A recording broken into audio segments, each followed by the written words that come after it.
Parkrun is a tourism opportunity. Nou, dit is soos 'n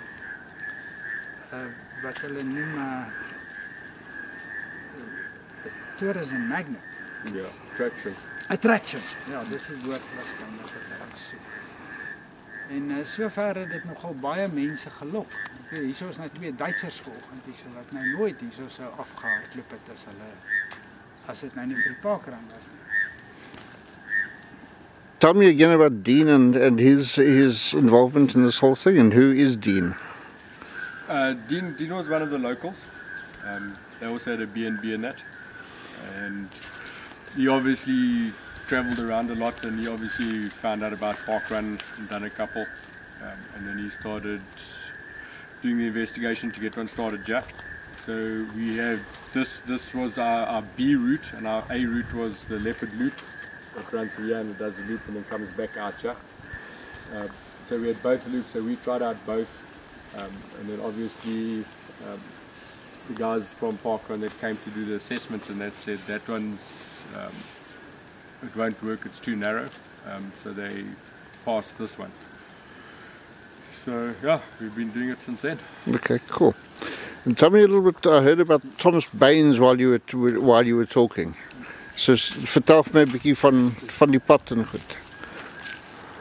Thomas Baines het die pas hier gebou, die pas, en die pas was gebou, was gecommissioned deur die regering om eintlik die bosse, die woude, die hout hier te exploit.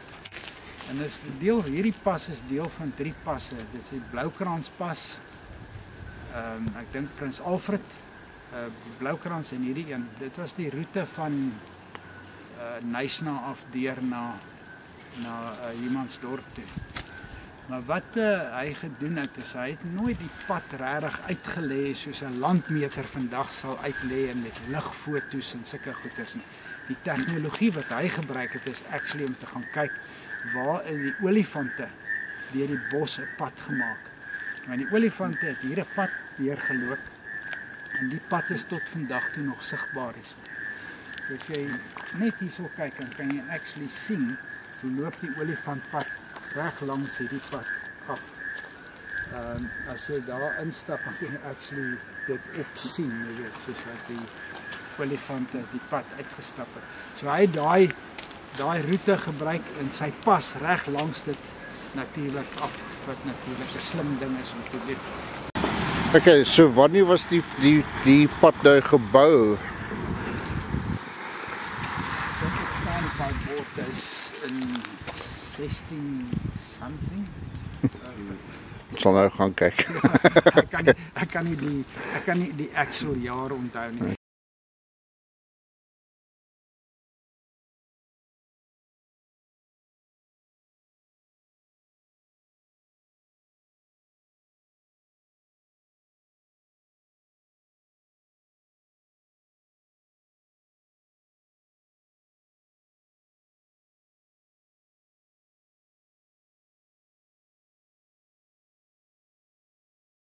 Hierdie was 'n paar keer gebou en oorgebou. Ek dink nie ons sien wat oorspronklik die gebou was nie.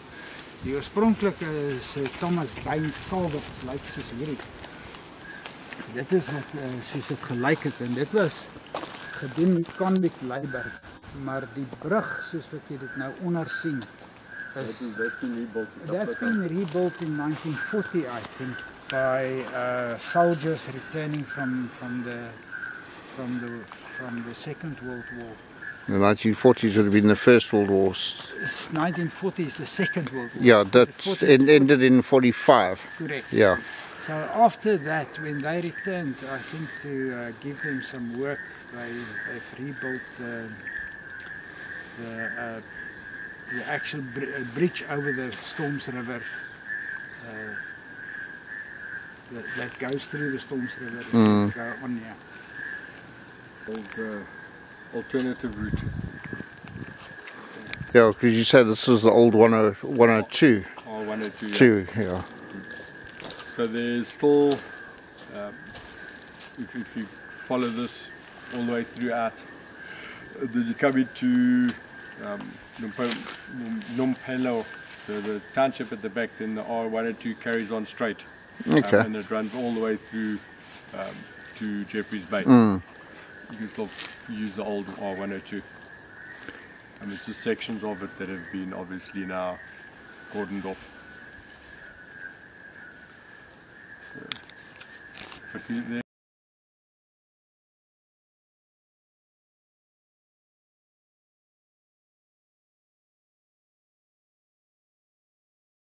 there Oakwood was born in 1970, I believe, and she's still alone. But she's in Nisley. Yes, I see the thing that the government was going to do, or Sandbox was going to do, about reintroducing some more elephant to the area has been scrapped now again. I don't believe that the elephant repopulation here is a good idea. No. I think there was an experiment, daar was so 'n poging aangewend jare terug om vir ou poot maatjies te kry en dit het in trane geëindig want ek dink die olifante breek los en hulle gaan dan in die landbou areas, so die mense boer hierso met druiwe en met allerlei goeders. So daar was groot probleme met die olifante. Hulle het op 'n stadium olifante hier gevestig. Maar ek het gehoor dat baie van hulle vrot voet gekry het van al die swamming goed hier in die woud. Dit is waar dat hierdie is Loxodonta africana, die Afrika olifant wat ons hier het is nie 'n bosolifant. Hulle is nie eintlik adapted om in hierdie omgewing te bly nie. So hoekom die olifante in hierdie bosse gebly het, is nigter weet en watter het hier gebly en hoe het hulle survive, maar hulle het nie 'n ideale dieet nie, hulle het nie 'n ideale lewensomstandighede in die woud in hierdie bosse nie. So dis eintlik snaaks dat hier ooit olifante was. Maar hulle is natuurlik uitgejag en hulle is bitter min, dis eintlik snaaks dat daar een oorgebly het. En hoe sy nog al die tyd survive, maar dit is nie hulle ideale habitat hier nie. Ek dink dan net dan sy 55 jaar oud die jaar.